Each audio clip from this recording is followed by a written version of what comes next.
여러분, 박 여사님은 평생 아들 하나 보고 살았습니다.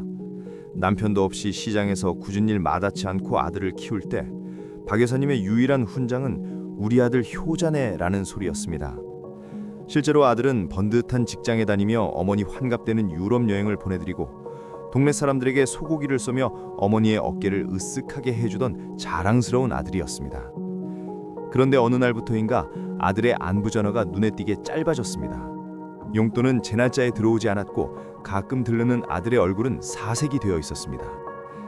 박 여사님은 그저 직장일이 힘든가 보다 싶어 좋은 반찬을 해 나르려 했지만 아들은 번번이 바쁘다며 현관문조차 열어주지 않았습니다. 그러다 마침내 터진 것이 바로 요양원 제안이었습니다. 어머니, 요즘 시설이 참 잘 나와요. 거긴 친구들도 많고 간호사가 24시간 붙어 있으니 저보다 훨씬 나을 거예요.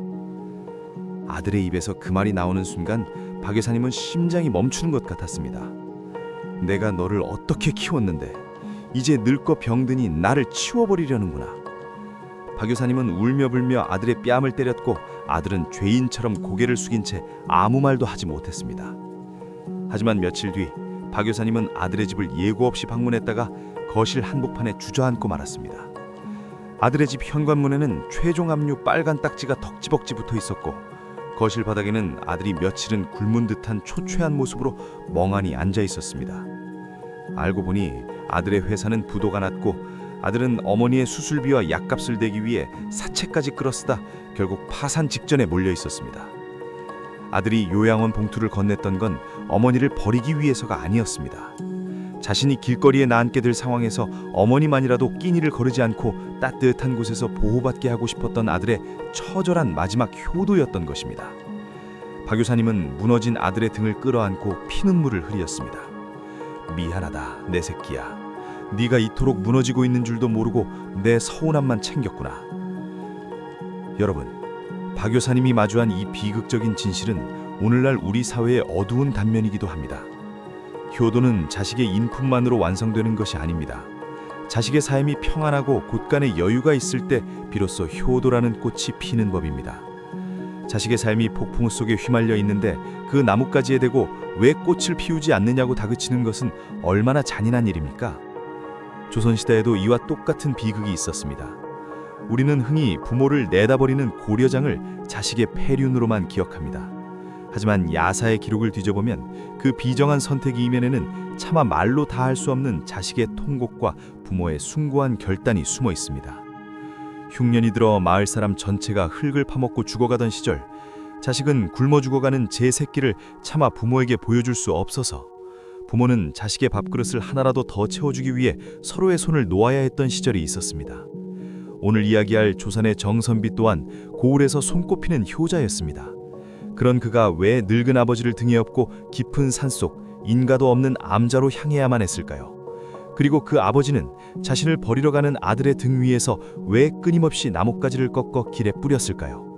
단순히 길을 잃지 않기 위함이었을까요? 아니면 자식에게 전하는 마지막 유언이었을까요? 이제 수백 년을 이어져온 그 눈물겨운 고려장 야사의 진실을 통해 오늘날 우리가 자식의 요양원 소리를 어떻게 받아들여야 하는지 그 지혜를 배워보겠습니다. 정선비의 아버지는 아들의 마른 등을 타고 산길을 오르며 끊임없이 손을 뻗었습니다.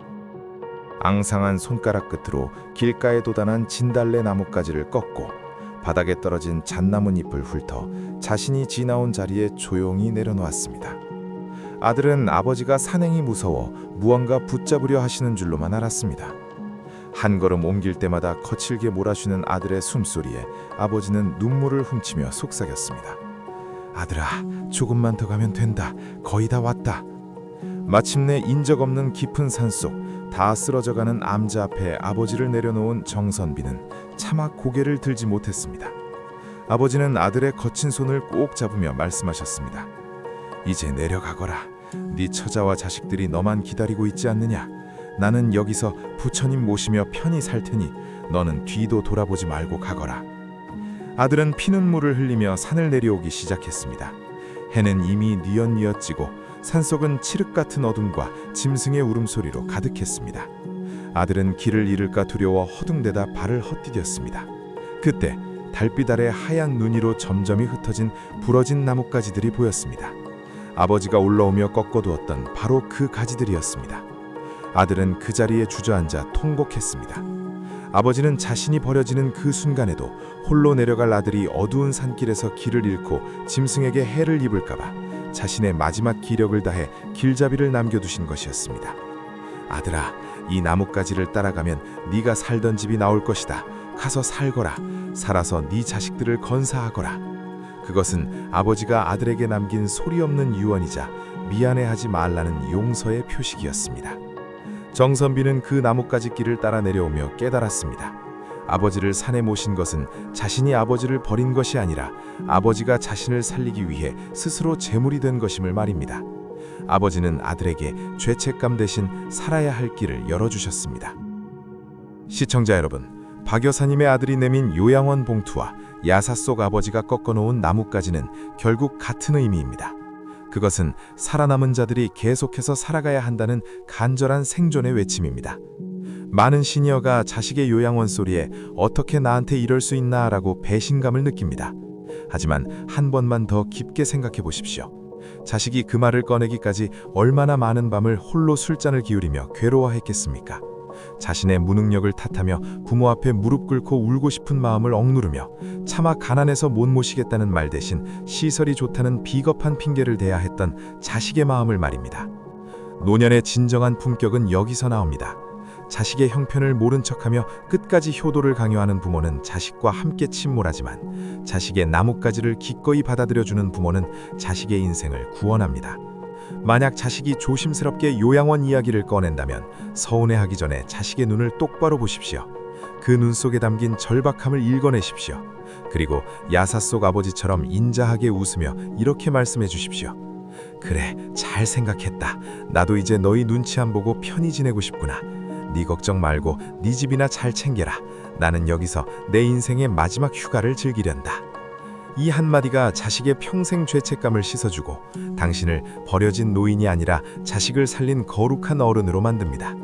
요양원은 버려지는 종착역이 아니라 자식은 제 삶으로 돌아가고 부모는 전문가의 케어 속에서 평온을 찾는 서로를 위한 정거장입니다.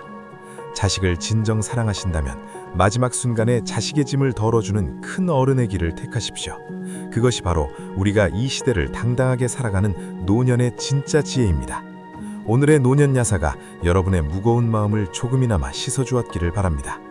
당신의 숭고한 결단과 품격 있는 노후를 진심으로 응원합니다.